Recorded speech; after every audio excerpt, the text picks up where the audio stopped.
Okay, our next segment is Kubi from Gattaca and Titan Relay, who's going to tell us about a new MEV boost relay that they're rolling out.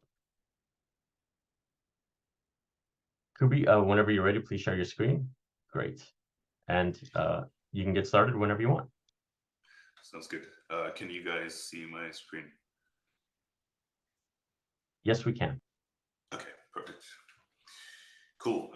So hi everyone. I'm Kubi. I'm one of the co-founders of Gattaca, mostly known for running the Titan block builder. And as Izzy said, I'm here today to talk about the relay that we're launching. But before we get into it, I just wanted to go quickly into a bit of background information about ourselves, specifically Gattaca as a company. So we are a crypto native team, small team of mostly engineers, and we actually have our origins as a proprietary trading firm. So initially, we used to run trading strategies across centralized exchanges, and then later across decentralized exchanges, doing things like liquidations, backrunning, and a bit of CX-DEX arbitrage as well. Now, as everyone probably knows, with the rise of MEV, the community pretty much realized that this was essentially having centralization pressures on the network, and mostly led through the efforts of flashbots. There were a few market structure changes that came along the way. The most recent ones essentially being MEV Boost, so post-merge having an out-of-protocol PBS implementation. So what we realized as a company, and something that Vitalik actually stated a while ago in this one of his posts, I think it was Endgame, was that having centralized infrastructure within the bounds of a decentralized network is actually not a bad thing, especially if the validator set remains decentralized and there's enough protocol level oversight. And it can actually be beneficially, specifically from the perspective of centralized infrastructure having increased efficiency and more throughput. So from that perspective, we essentially started shifting most of our focus onto running infrastructure and leveraging basically all the capabilities that we had built up running like a very competitive trading team to run infrastructure that can, within the bounds of a decentralized network, essentially drive additional efficiency, and most importantly, run neutral infrastructure. So this is a very important value that we have as a company.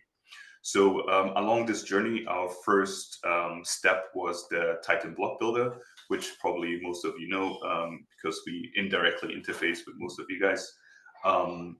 And Titan was essentially, the block builder was launched in April earlier this year. And now we are actually one of the largest block builders, and specifically the largest neutral block builder actually on Ethereum.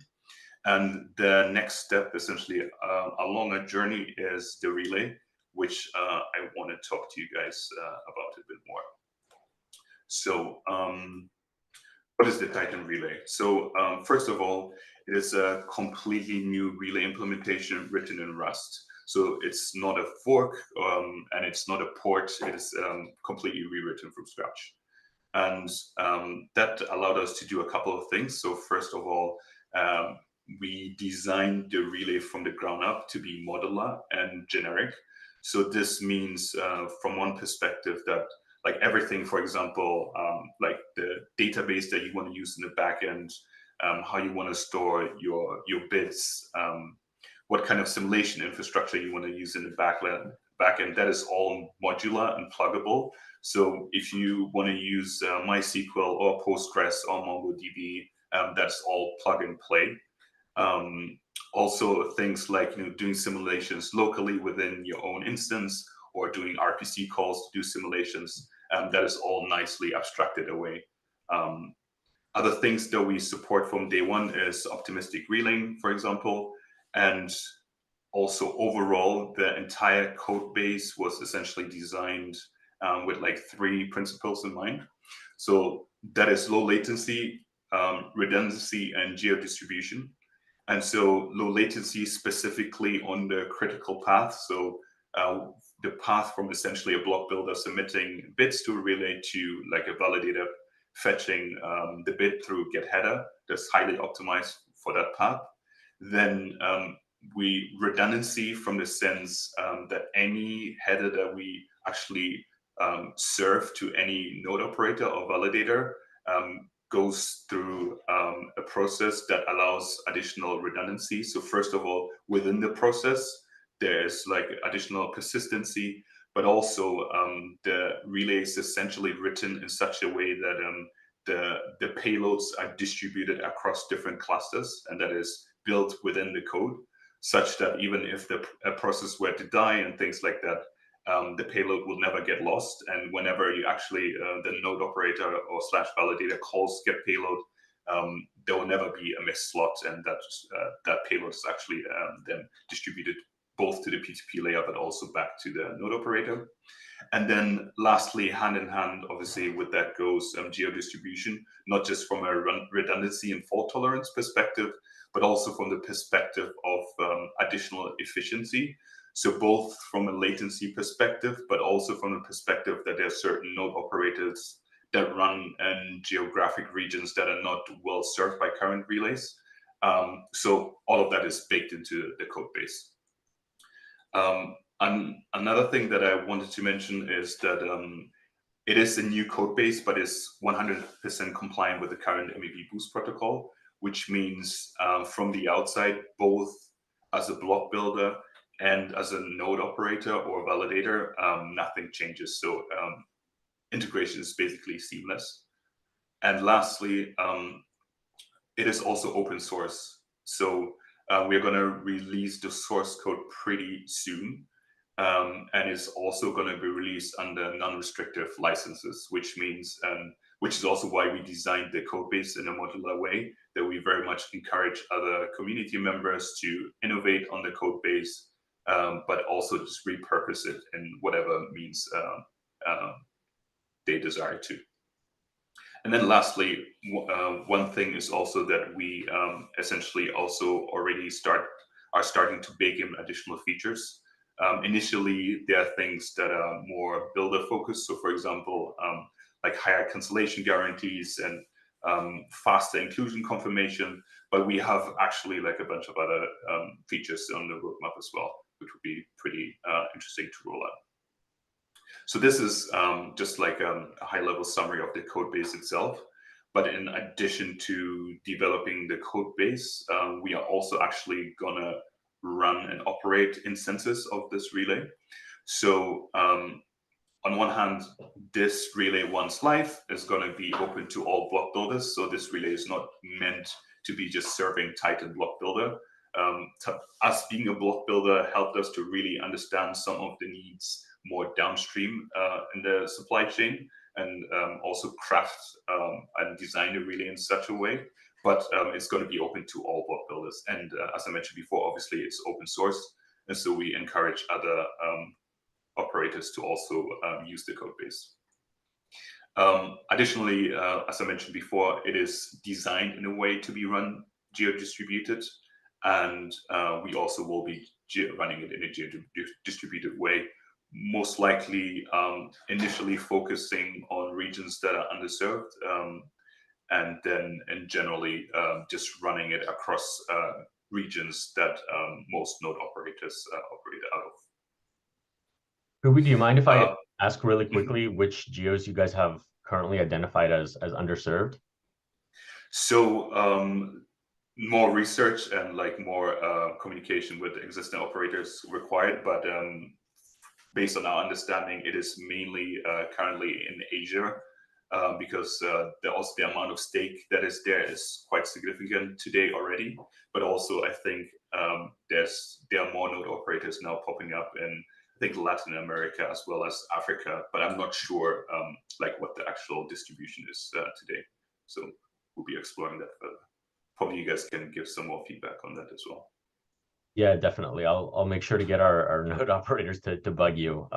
Indeed, especially Asia and Asia Pacific and Latin America are, I would say, the geos where the slot times are so burdened by the relays not being close enough, Yeah. that a lot of node operators are relying on things like min bid, Mhm. basically end up having higher profitability overall, which is like a little bit intuitive if you think about it, just because of the amount of missed slots. Yeah, that makes sense.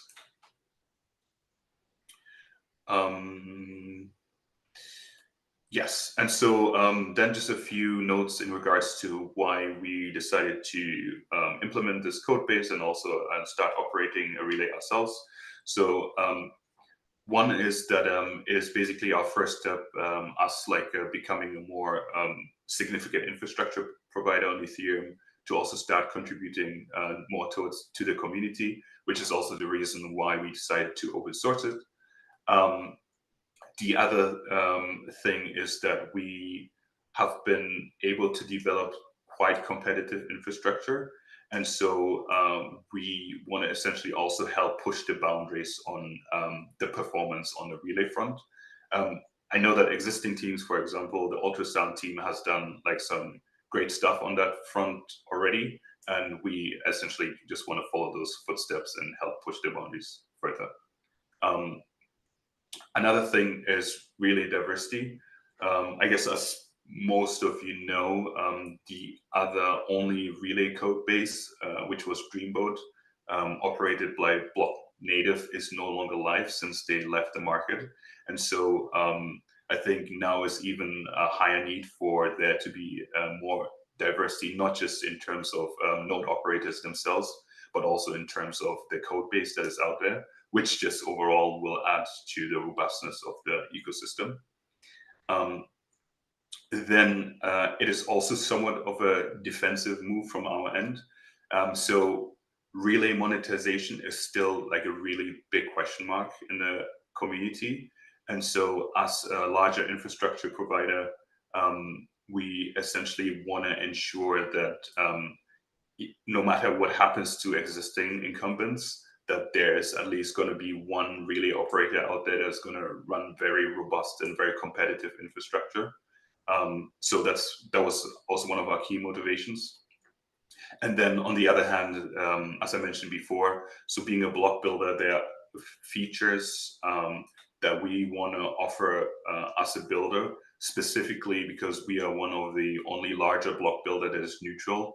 Our vision essentially is to be able to unlock additional value through like offering different kinds of services on top of block building directly, which requires some support on the relay level depending on what the service and the feature is. And so essentially by operating a relay ourselves and also open sourcing the code base, we think we essentially can also drive adoption faster with some of these efforts. And then lastly, the design space overall is pretty interesting and open already as a block builder. And I think more so even on the relay level. So again, this just opens the door for us to that. Then what is the current status? So we are currently already live in private beta on both mainnet and Gurley.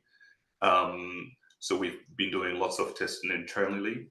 And next week, we're actually going to start opening up to external parties, initially only on Gurley.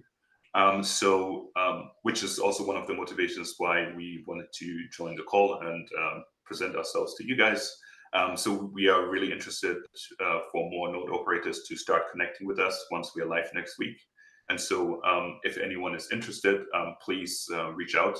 So here are our details. So you can find our website, Discord, Twitter, but also just feel free to just message me directly. So I also included my private email as well as my private Twitter, and my DMs are open. So you guys can just contact us directly. Also, if obviously anyone is interested in actually contributing to the relay code itself, always happy to chat. So please reach out. And yeah, that's it. Try to keep it short and sweet. So happy to answer any questions. Thank you. That was pretty comprehensive. We already have one question in chat from Sven. When Holeski? So this is basically a demand question. So I think our operations team is pretty fast in spinning up additional infrastructure. So if there's enough demand, we're happy to spin something up. So if you stick around for Will's presentation, which is next, actually, Lido contributors are in the middle of migrating the Lido testnet from Gurley to Holeski in the coming months. Okay. But Holeski will basically be the network where the next DVT testnet happens. And one of the main things that we want to test on DVT for this testnet, which we didn't get a chance to test in the previous one, is of course to make sure that blinded blocks, so basically compatibility with MEV boost, works as expected. Currently, there are no relays on Holeski that I know of, or public use ones at least. So if you guys were to be one of the first relays, you would definitely be featured prominently, let's say, in the results of the testnet. If for no other reason, because you'd be enabling it to test all of the things that we need to test. Okay, that's good to know. Yeah, we'll definitely get on it. And I'm guessing the other question from the node operators maybe, so the way that let's say MEV boost relay vetting works for the Lido protocol is that there's a call for relays thread on the forum, so where relays are asked to basically come and publicly say, hey, we're ready for node operators that use the Lido protocol to test out this relay, and first it starts on Gurley. So when do you anticipate to have kind of like an open beta of the relay on Gurley? So as I mentioned, so that will be next week. And so as soon as we are live, we will then probably also just post in the forum. And I think there's a checklist and things that you guys are looking for. So we'll just probably provide all the info there. That's great. Thank you very much. Look forward to the post next week then. Yep. Okay. I'll take a quick pause just to see if there's any additional questions either on YouTube, which is a little bit behind, or on the Zoom call. But if not, thank you very much, Kubi, for the comprehensive presentation. I don't see any other questions. So again, thank you very much. Look forward to the post next week, and putting the relay through its paces soon. It's really great to see another code base out there, especially since, like you said, Dreamboat basically got deprecated. It's important, maybe not exactly in the same sense that different code bases for clients are important. Like relays and clients really kind of do different things. We're not talking about consensus here, but I think it's certainly important from creating different like centers of influence, but also for contribution, right? So if somebody doesn't want to write in Go and they want to find some sort of project to contribute to, and they're interested in the MEV space, it's nice that there are alternatives in other languages. Yeah, absolutely. Also, we are big lovers of Rust, the programming language, and we know lots of other people in the space are. So hopefully that will also drive some more adoption and contribution. That's great. Thank you very much. Okay, Will, you can start by sharing your presentation whenever you're ready, and we'll move on to the next segment, where Will is going to give everybody an update on the simple DVT proposal that's currently live on the Lido forums. Well, thanks, Izzy. So, hey everyone, my name is Will. I'm a contributor to Lido in the NOM work stream, and going to be talking about this simple DVT module proposal. So, slide to work. Perfect. Starting at a high level, and I'm not going to spend a ton of time on this, but just to give context for those that don't know what distributed validator technology or DVT is. And the best way I like to think about this is basically utilizing almost a multi-sig to run a validator, right? So you have multiple node operators that work together to come to consensus and perform validator duties. And these node operators run distinct nodes that communicate with each other. And so there's a lot of benefits that come from this. When you think about resilience perspective, DVT generally operates in a threshold format. So the best example generally is like, think of 4 participants working together to run a single validator. In a 3 out of 4 threshold configuration, one of those distinct node operators can actually go offline, and the validator will continue to perform its duties, assuming that the other 3 are all operating properly. There's also really great benefits to decentralization across the infrastructure layer, geography, client types used. We'll talk more about that, as well as on the security side of things with something that's called distributed key generation, which basically is the process of, in this case, creating validator keys across the group of cluster participants without any one cluster participant having full access to the private key. And so when you think about this from a liquid staking protocol, there's numerous benefits, right? Because you, from a node operator perspective, don't have to be solely responsible for storing keys. The keys can be recreated and rebuilt basically if needed. But in general, you have a lower risk vector there because if one part of the shard gets like stolen, the full key isn't immediately compromised, at least. So moving on to really what we're going to be talking about, and this is the simple DBT module. There's a QR code here you can scan.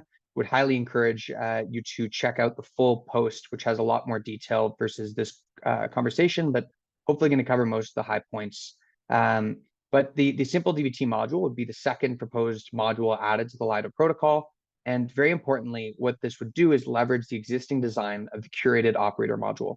And so when I talk about the curated operator module, this is generally what people will think about when they think of the Lido node operator set, right? There's currently 37 node operators on mainnet running validators. And the idea here is to basically lift the existing code base that operates that module, copy it over onto the second module, and then use DBT through this format. And so the DBT that will be used will be by the two major providers, Obol Network and SSV Network. And this is not the first time that the Lido protocol in general has experienced DBT. There's been a total of 4 testnets, 2 with SSV, 2 with Obol, that have taken place on the Gurley testnet over the last year or so. And there's going to be an upcoming 3rd testnet. And so the idea here for this proposal is really that the experience that is gained from the second and has been gained from the second and upcoming 3rd testnet trials can be added to this existing module. The processes that Obol and SSV and Lido contributors have worked together with other node operators to sort of put together in terms of operating validators through this format can then be like translated to mainnet. Finally, on this slide, and probably the point here that I personally am most excited about, and I think most other Lido contributors, community members we've spoken about, is that this proposed module would also include solo and community stakers, in addition to other professional node operators and the curated operator set. And so in the prior DBT testnet round, there was actually 70 non-Lido node operators that participated. The majority of these were solo and community stakers. But this is pretty exciting because it's the first way that new node operators, especially solo community stakers, can participate in running validators for the protocol on mainnet if it is accepted. So here you can actually see a couple screenshots at the bottom of the deployment on Haleski, which just took place over the last couple of days. Pretty exciting, and this is on the operators UI, which you can see as well. A few points on this module. So initially, the module will be capped at 0.5% of total Lido stake. As of today, this could change by the time the module would actually be deployed, depending on inflows and outflows. That would represent about 1,350 validators.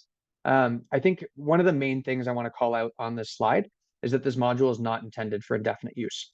And so I think this is a really great step in adding new node operators. It's a great step in stress testing and battle testing DBT on mainnet. But it's by no means the end-all be-all of where the protocol is heading, at least I would hope. And I think there's alignment on this in terms of how node operators should be able to use and participate with the protocol, right? The idea is that this is just a stepping stone on the way to more scalable modules that have permissionless elements. And DBT is a fairly new technology. We'll talk about that in a little bit, but this is a great way to really see like that this can work on mainnet with a number of node operators and different kinds of node operators as well. In terms of the reward share, so it would look very similar to the curated module. Stakers would receive 90% of the rewards. There would be 10% reward share that is split between 8% going to the node operators that are participating in the DBT providers, and then 2% to the protocol. And so we'll talk about that going forward as well. So why should DBT be a thing? Like, what is the reason that this should be adopted? I think starting from the top, so number one, the fastest way to add many new node operators to the protocol. I wholeheartedly believe that DBT in general represents this. I think that it makes a lot of sense that over time you could see many node operators participating in different formats of DVT. But the real key point here is that DVT allows for reduced trust requirements for participants. The threshold configuration allows certain node operators to not have to worry about necessarily having their power online 24 hours a day in some situations. You could go on vacation, and if you were participating as a solo staker, if you went on vacation and your power went out, your validator might not turn back online.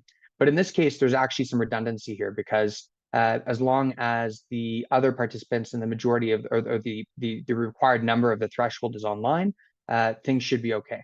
And so the proposal calls for the majority of clusters to be in a 507 threshold, which would mean that actually 2 nodes could go offline and the validator would still continue to perform duty successfully. So I mentioned actually before that during the second testnet round, 70 plus non-Lido node operators participated. The goal in the third upcoming round of DVT testnets is to really expand that number of participants overall.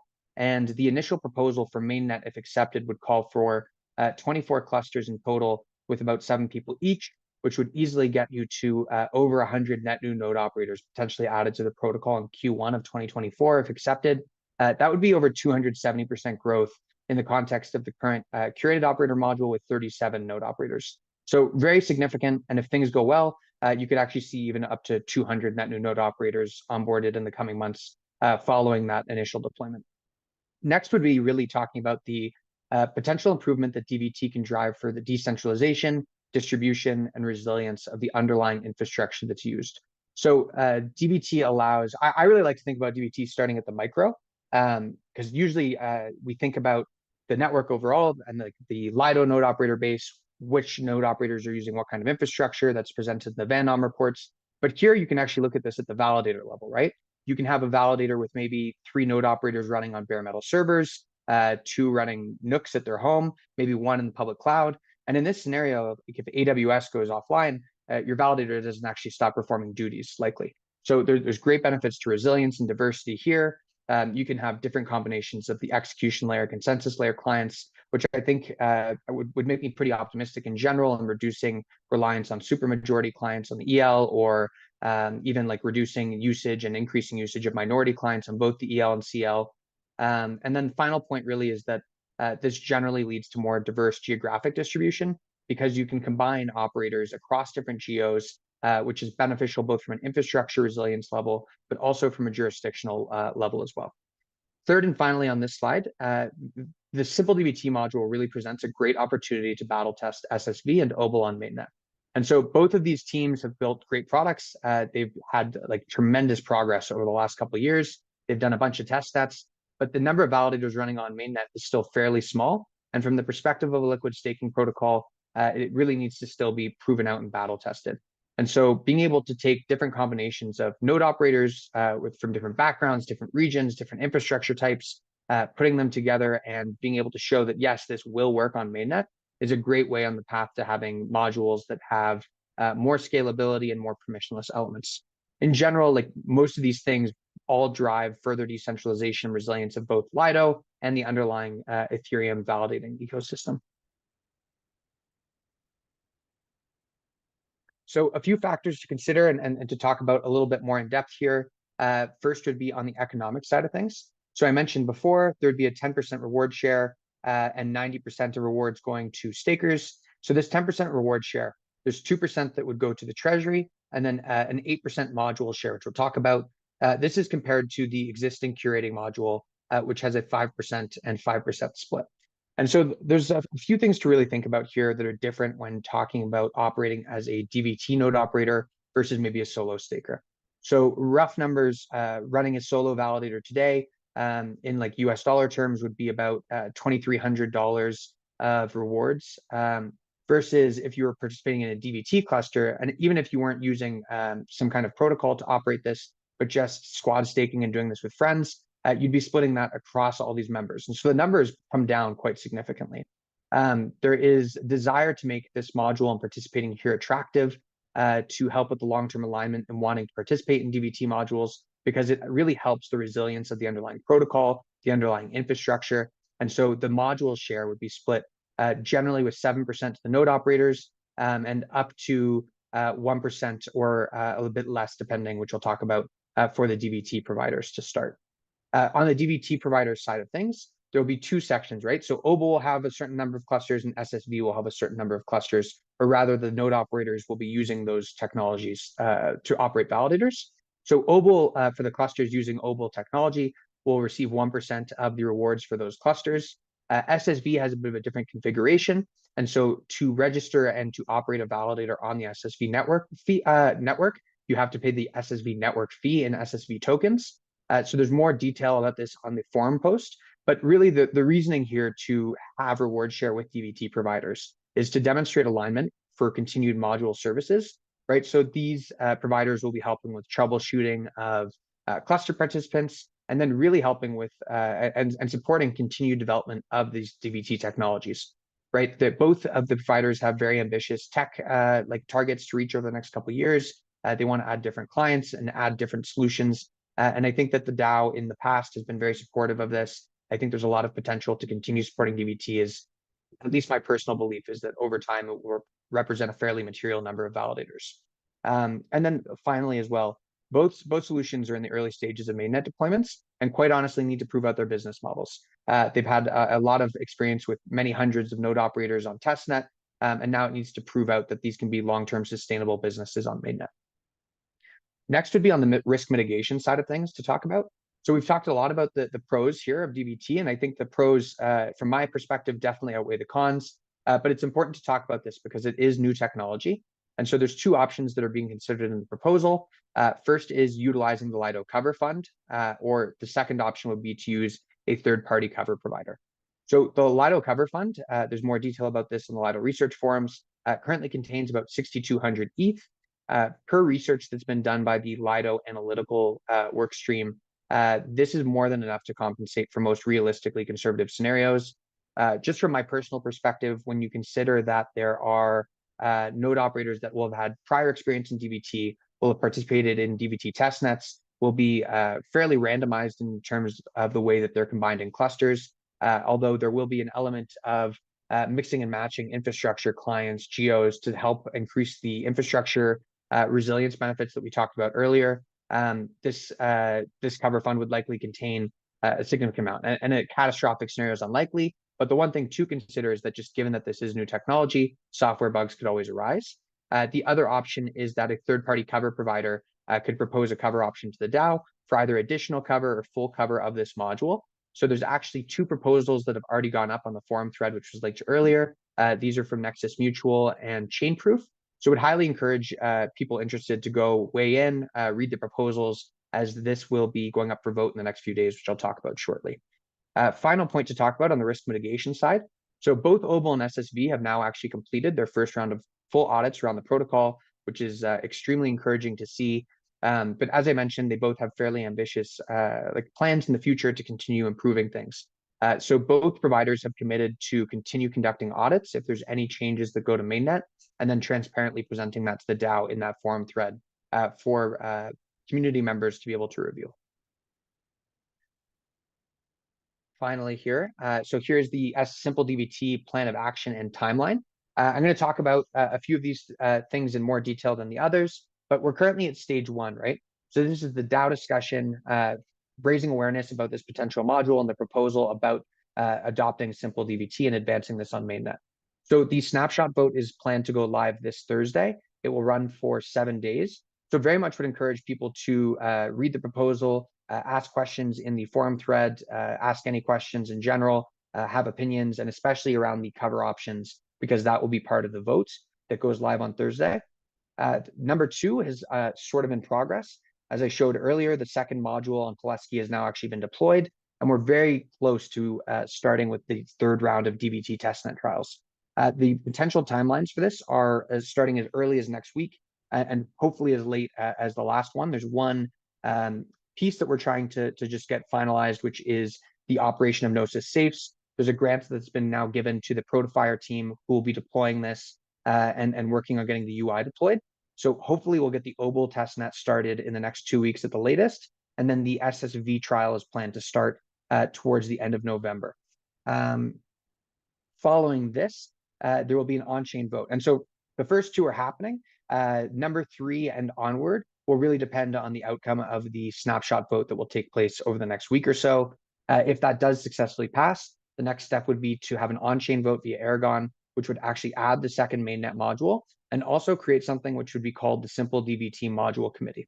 So the Simple DVT Module Committee would be made up of Obol, Lido, SSV, and members of the LNOSG, contributors. And this would be a module committee that is responsible for adding node operators to the protocol and also responsible for raising the limit for validators that are participating in clusters or node operators participating in clusters. And so this is a slightly different than the way it works on the curated set currently.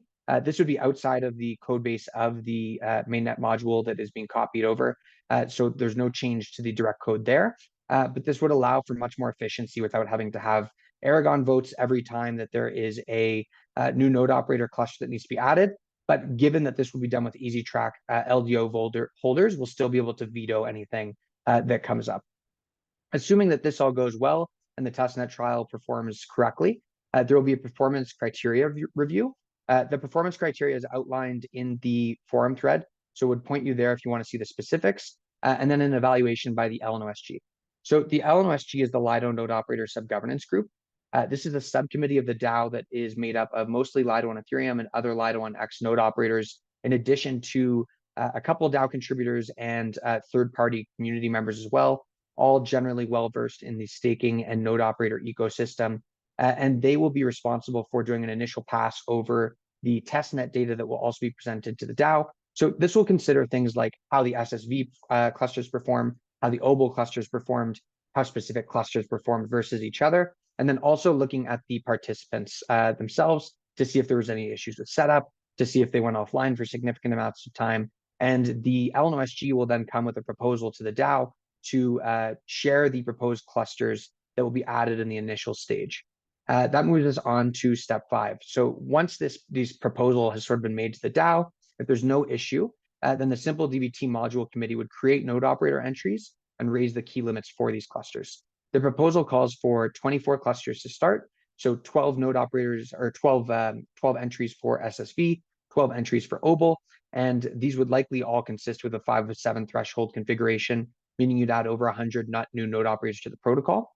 If performance for these clusters, which would all have 5 validators likely to start, was like at least performant in line with general mainnet performance of other validators, then there would be the potential to add additional clusters and validators, given that the module cap would be starting at 0.5% if approved. A final point here to sort of talk about through in detail is that 3 months after the deployment, the LNOSG could consider something that would be classified really just for classification purposes with the title of advanced node operators. So advanced node operators would be node operators that participated in the testnet trial, participated on mainnet, had strong performance, potentially were helpful with other community members through the trials in terms of troubleshooting or any other issues. And if this designation was then moved forward with, clusters that have more than 50% or 50% plus of the constituents being advanced node operators could potentially raise the validator limits to more significant numbers.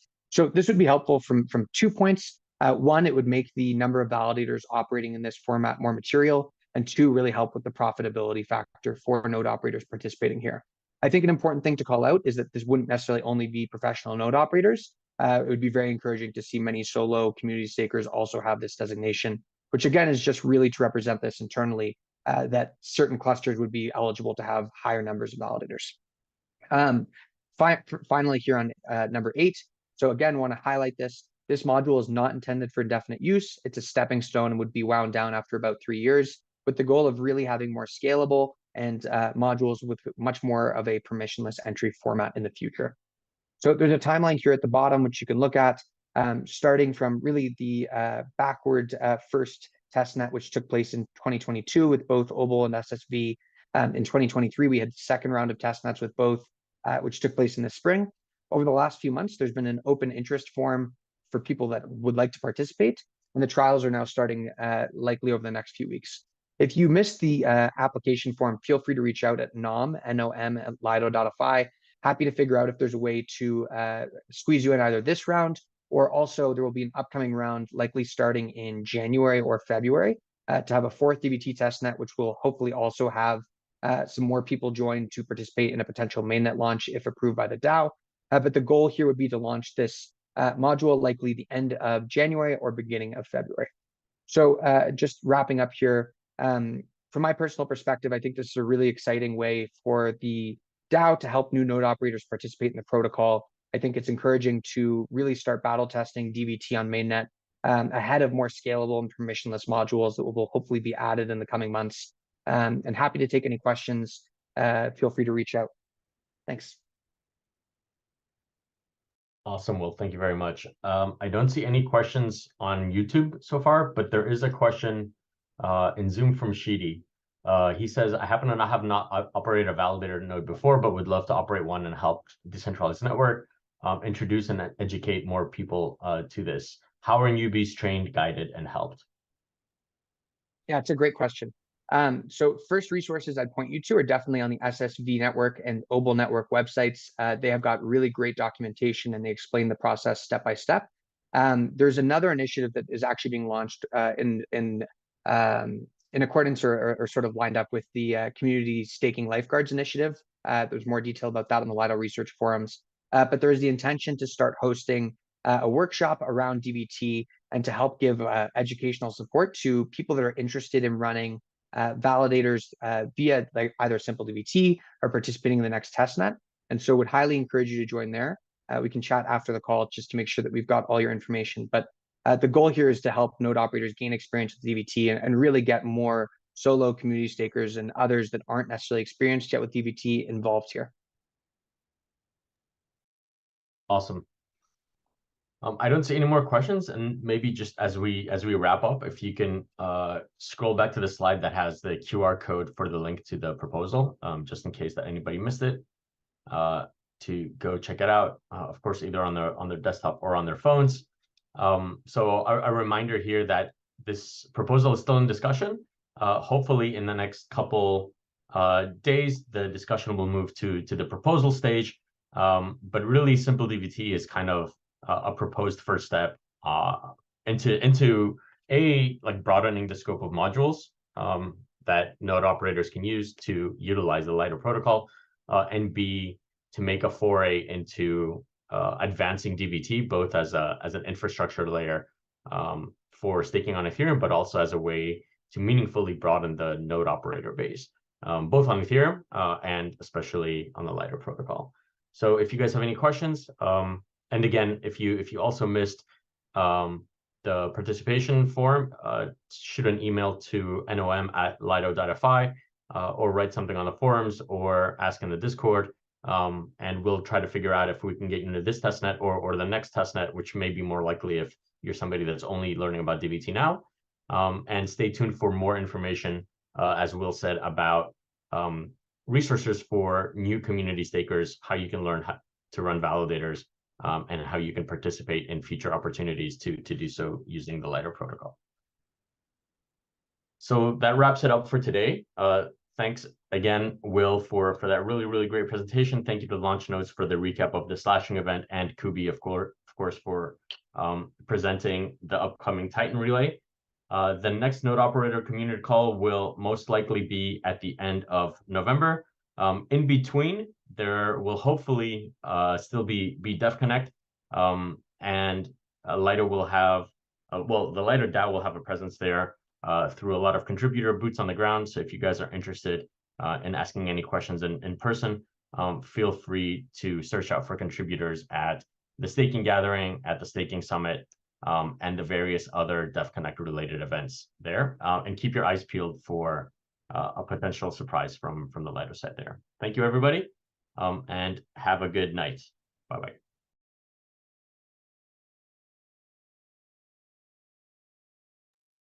Bye.